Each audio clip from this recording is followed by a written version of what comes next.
Greetings to everyone watching this video. Today we the students of Sai International School are here to perform an experiment based on Ohm's law.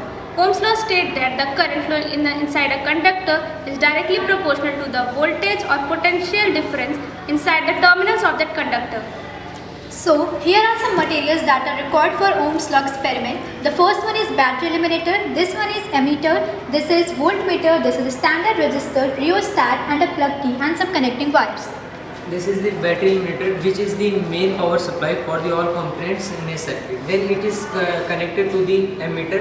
Ammeter is used to measure the magnitude of a current that is flowing in a circuit. Then that ammeter is connected to the voltmeter.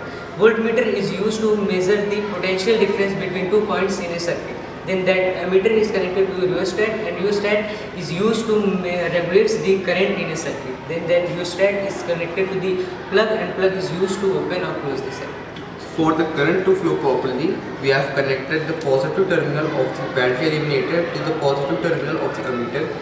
Then the negative terminal of the ammeter is connected to the positive terminal of the voltmeter. Furthermore, the negative terminal of the voltmeter is connected to the upper terminal of the rheostat, and the lower terminal of the rheostat is connected to the plug key, and the standard resistor is connected parallelly to the circuit. As soon as the key is inserted, we see that the current starts flowing in the circuit. First of all, we will adjust the rheostat to its minimum resistance, which should be non-zero. Then furthermore, we'll take multiple readings based on the increasing and decreasing length of the rheostat, so that to ensure that our final answer must be error-free. Conclusively, we'll find out that the ratio of V upon I comes out to be almost constant, and its average provides the value of the resistance.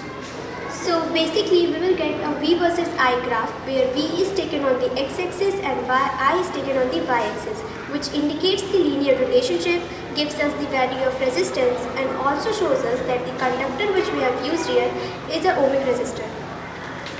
So as a result, the resistance of the conductor can be calculated by a graph which is drawn between voltage and current.